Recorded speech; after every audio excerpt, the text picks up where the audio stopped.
¿Te recomendaron evaluar a tu hijo por déficit atencional? Hay muchos niños que no rinde y no puede rendir por diversas causas. La principal es porque es inadecuado el sistema como se le está enseñando. Ese es el grueso de los niños medicados. ¿Tienes miedos o dudas sobre el medicamento? El sistema dopaminérgico lo que hace fundamentalmente es ponerte en on, ¿no es cierto? Te activa frente a algún estímulo o alguna cosa que tú deseas. Existen alternativas. No hay que darles químicos, hay que esperar simplemente que madure. Abre tu mente. Mejora tu vida.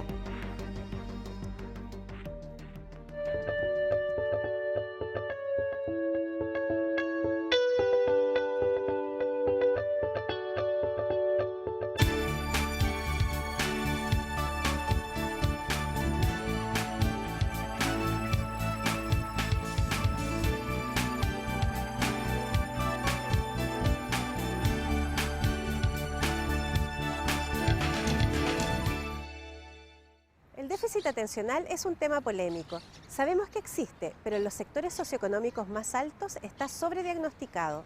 Los niños están medicados en exceso. Conocimos distintas posturas y enfoques terapéuticos. Saca tus propias conclusiones. Desde que tenía unos 3 meses más o menos.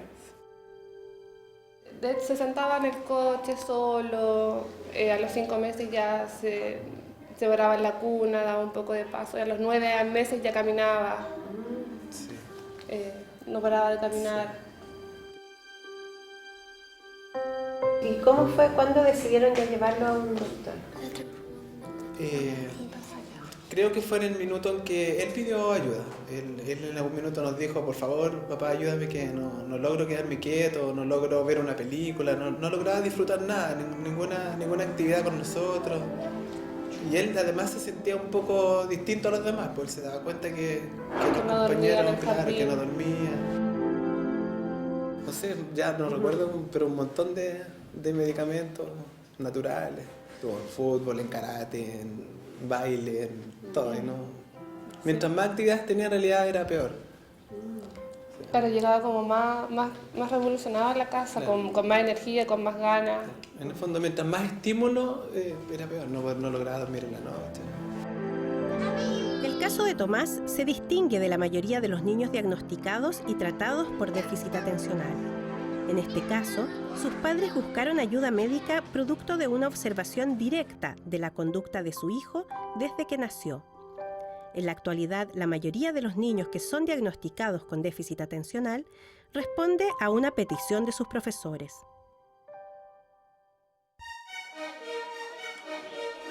Bueno, el concepto de déficit atencional es un concepto que ha sufrido una evolución en el tiempo y que cada vez se ha ido como desprejuiciando más el concepto, en el sentido que para muchos médicos es un concepto de síndrome, que significa una agrupación de síntomas, y como pertenece a la esfera de la psiquiatría es un conjunto de fenómenos y de conductas, ¿no?, que aunados dan esa idea de que un niño tiene un déficit para concentrarse, es decir, para focalizar su atención y para permanecer sentado a la hora que le hacen clase y no levantarse, conversar y hacer una serie de otras conductas que perjudican o desadaptan la situación interna de una sala, y eso es lo que desespera a los profesores. Actualmente, la cantidad de niños de estrato socioeconómico alto diagnosticada con déficit atencional supera 5 veces a aquellos de sectores más vulnerables. Se ha tomado como una especie de relación causal.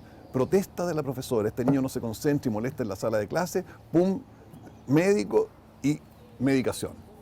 Entonces, frente a eso es que los padres reaccionan diciendo, bueno, mi hijo no es un enfermo, porque no es un enfermo tampoco. Es un niño que tiene una condición, y una condición en la medicina y en la pediatría no es una enfermedad. El niño tiene una manera de ser.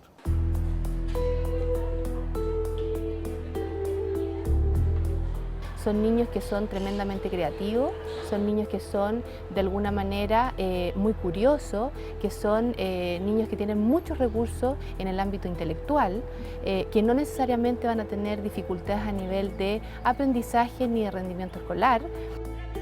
El déficit atencional se detecta generalmente en primero básico, cuando los menores se enfrentan a la exigencia del rendimiento académico.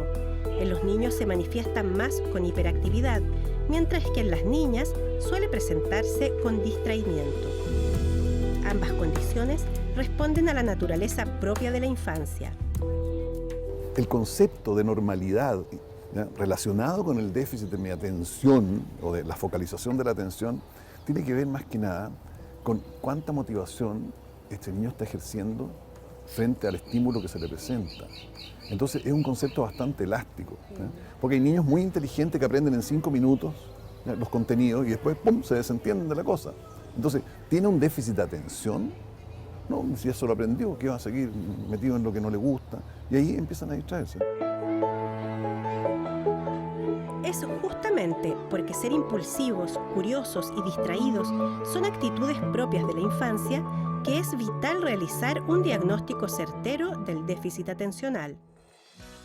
Y la heredabilidad del déficit atencional está cerca de un 70%. ¿Ah?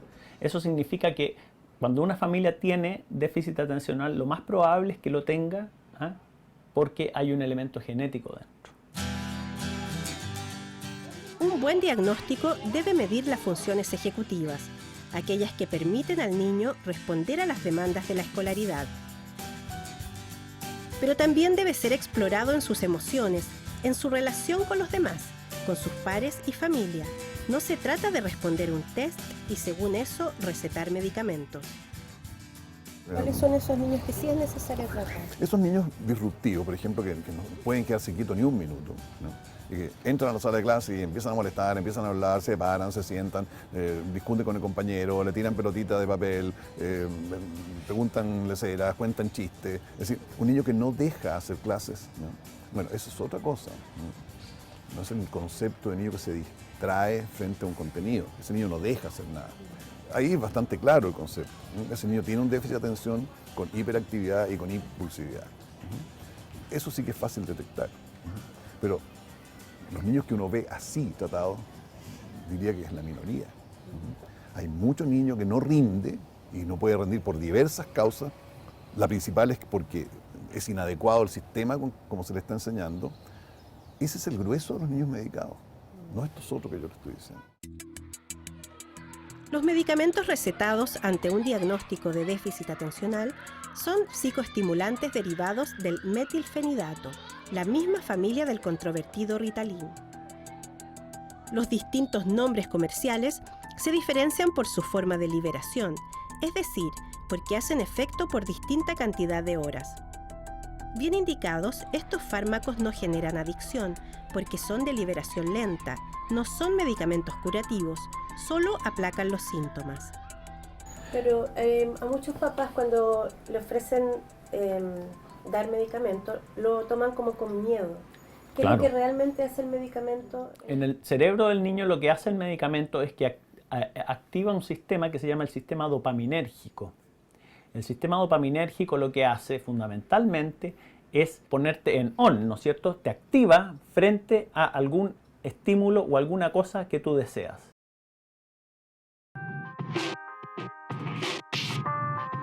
Claro, no se llama Ritalin, se llama de otra manera, pero es lo mismo, es metilfenidato, ¿ya? Entonces, ¿el problema es con el metilfenidato o es con el nombre, con la marca, ¿ya? Entonces, ese prejuicio se ha sentado entre los padres diciendo que el nombre Ritalin es el que causa la alergia, ¿no? Ahora, es mucho más confiable un medicamento original que una copia, por tanto, el concepto es errático de partida, ¿ya? Ahora, después apareció Concerta, que es metilfenidato, o sea, si metilfenidato se hace sinónimo de Ritalin, es como un Ritalin, ¿ya? Pero con una fórmula muchísimo más compleja y muchísimo más elaborada y sofisticada, que es meter ese metilfenidato en distintas capas dentro de una cápsula que se va liberando de a poco durante 12 horas y hace que el niño permanezca o quieto o concentrado durante un periodo útil del día, que son esas 12 horas en que le permite estar en el colegio, hacer sus tareas y funcionar durante todo el día.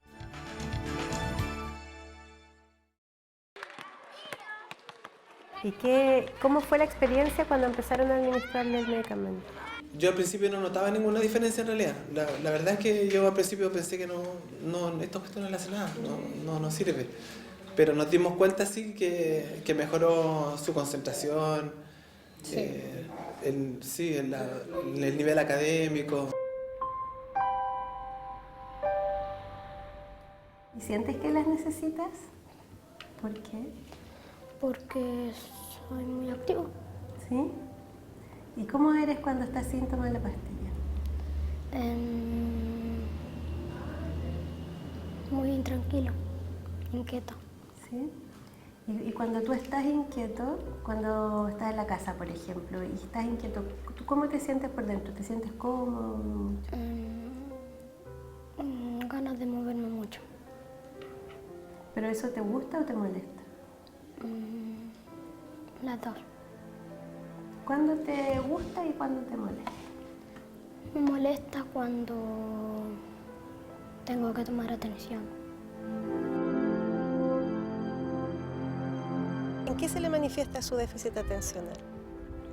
Por ejemplo, en las pruebas, como por ejemplo que no responde la primera pregunta, porque se pasa el tiro a la número 2 y que termina muy rápido, muy antes que todo, y que ahí luego tengo que darle otra actividad y en eso diría yo, pero no tiene problemas de comprensión, sino que siempre está como queriendo hacer otra cosa.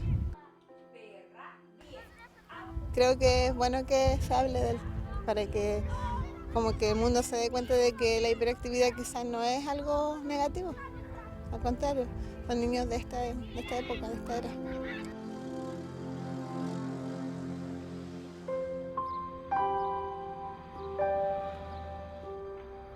Lo que sí me llamó mucho la atención es que, claro, como él lo usaba solamente para estudiar, en las primeras vacaciones que tuvo dejó de tomarlas y comenzó con tic, algunos tics nerviosos, pestañeaba o le costaba un poco hablar, se puso un poquito tartamudo. Y claro, después nos explicó la doctora que era un poco, en realidad el medicamento no debería suspenderse de un momento a otro. Porque algunos presentan esas, presentan ese síntoma, digamos. Los especialistas son enfáticos e insisten en la importancia de un diagnóstico adecuado, porque entre otras cosas, un fármaco mal indicado puede provocar incluso el efecto contrario. ¿Y cuándo un tratamiento es inadecuado? Por dos razones, o porque se hizo mal el diagnóstico, o porque el niño reacciona de una manera que se llama idiosincrática, que tiene una especie de alergia a ese tipo de medicación, y eso es lo que habitualmente causa una reacción extraña y paradojal. Un niño que querían que se quedara quieto se pone más inquieto, o un niño que era muy inquieto se queda como zombie. Según los especialistas, un niño con déficit atencional que tiene indicación de medicamento y no se trata, está más expuesto al peligro por exponerse a situaciones de alto riesgo. Tiene dificultades en sus relaciones sociales, está más propenso a caer en adicciones y se proyecta como un adulto con vida personal y laboral más inestables. De ahí que sea tan relevante que en el sistema público, aunque el Estado cubre el tratamiento del déficit atencional, sea tan escasamente diagnosticado. Los menores de escasos recursos, con déficit atencional no tratado, desertan temprano del colegio y al estar más vulnerables por su entorno, finalmente muchas veces caen en la delincuencia. Los niños que están correctamente diagnosticados y que consumen apropiadamente el medicamento tienen un mejor pronóstico eventualmente en sus vidas que los otros. El doctor Francisco Aboitis, académico de la Pontificia Universidad Católica, encabeza un estudio que busca determinar patrones más concretos y objetivos para diagnosticar el déficit atencional. Lo que nosotros queremos hacer es evaluar, ¿no es cierto?, al niño en ciertas funciones cognitivas en las cuales él está con problemas. Y decir, mira, este niño tiene este problema, este otro y este otro. Entonces veamos cómo le resolvemos estos tres problemas que tiene. ¿Y eso sería como para estandarizar un diagnóstico? Ese es nuestro objetivo, claro, fundamental. Difícil que lo logremos en el corto plazo, pero yo creo que hay una tendencia general en la investigación en déficit atencional y en psiquiatría en general, que tiene que ver con eso. De tratar de focalizarse en cosas un poquito más manejables y más concretas. No necesariamente todos los niños que son diagnosticados con déficit atencional requieren del uso de medicación. El déficit atencional también, al ser una condición, se da a distintos niveles. O sea, cuando hay una situación que amerita el uso de medicación a propósito de altos niveles de impulsividad o dificultades importantes de autocontrol, y que esto también está afectando en términos de la hiperactividad las relaciones sociales, ¿verdad? Y afectando emocionalmente al niño y también en su rendimiento y en sus procesos de aprendizaje, es súper importante el uso de medicación. Solo entre un 1 y un 3% de los niños diagnosticados debiese usar medicamentos. Y cuando eso ocurre, esto es parte de un tratamiento integral que aborda distintos factores, como son el apoyo familiar, del colegio, mejorar hábitos de sueño y la alimentación. Además, es muy importante la manera de comunicar al niño para qué sirve este medicamento.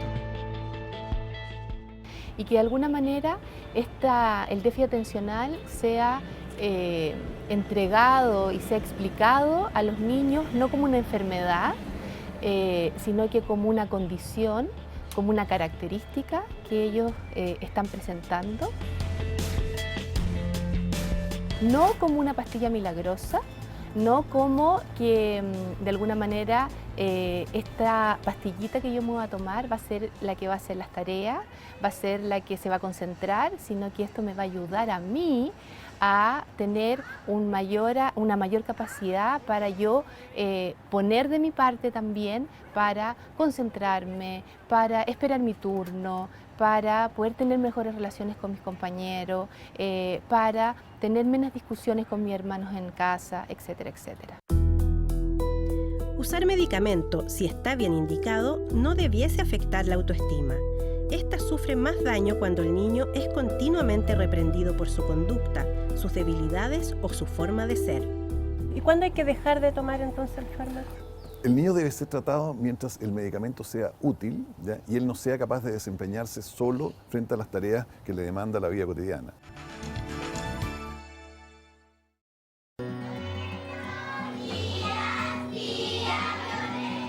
Conductas que favorecen el control del déficit atencional son tener una buena higiene del sueño, con horarios definidos para acostarse y una rutina en calma antes de dormir, y evitar alimentos con colorantes artificiales, cafeína y las bebidas cola. Por el contrario, se recomienda aumentar el consumo de ácidos grasos como el pescado, aceite de oliva, frutos secos o palta.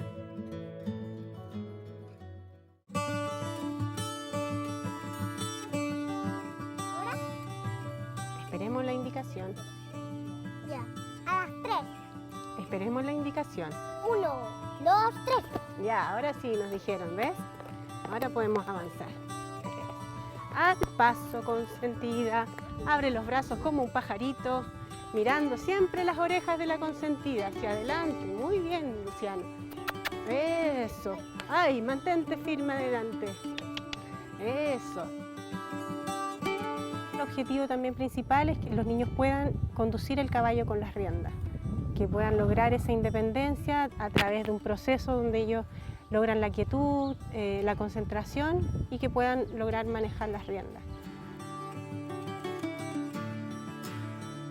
Un niño que responde a los estímulos todos al mismo tiempo no es capaz de clasificarlos y determinar una cosa, sino que es de hacer todo el tiempo, dejar esto a media, estar en una conversación pero escucha algo allá y se va para allá.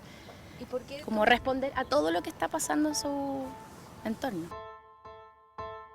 La mayoría de los padres quisiera evitar tener que medicar a su hijo. La medicina antroposófica se vale de herramientas como fármacos naturales, cabalgata terapéutica, musicoterapia o masajes rítmicos para tratar a niños que son diagnosticados con déficit atencional.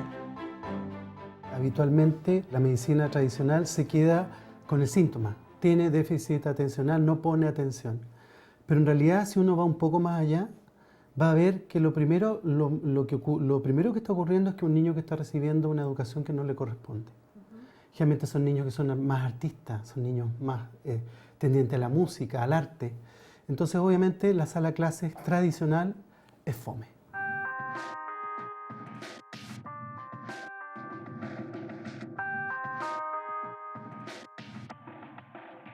No hay que darles químicos, hay que esperar simplemente que maduren. Y para eso, obviamente, La educación es la que tiene que cambiar. De alguna forma, nuestra educación está muy puesta como en el éxito y en cómo vamos rápido, que los niños aprendan y crezcan rápido. Y se les olvida un poco de que en realidad los niños tienen su tiempo, la infancia tiene su tiempo.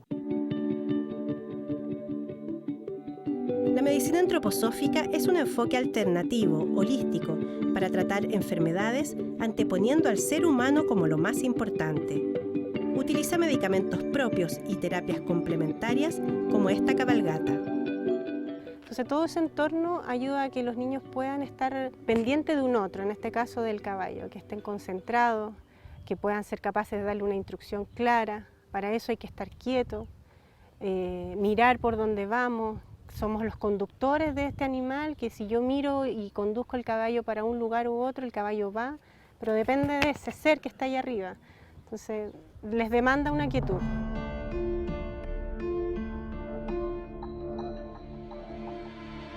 Muchos padres escogen una terapia alternativa que la consideran más humana, ¿no? Y eso es dramático para la medicina, o sea, que la gente considere lo alternativo como más humano que la medicina, quiere decir que los médicos estamos haciendo mal nuestra tarea, en términos de explicar, en términos de conceptualizar para los padres una cosa clara. Somos los adultos quienes tenemos que, de alguna manera, hacer este cambio de expectativa, este cambio de mirada, en un contexto de mayor aceptación y de mayor flexibilidad, y también de mayor creatividad de cómo hacemos distintos espacios de aprendizaje que se adecúen a las distintas características y a los distintos estilos de aprendizaje que presentan los distintos niños.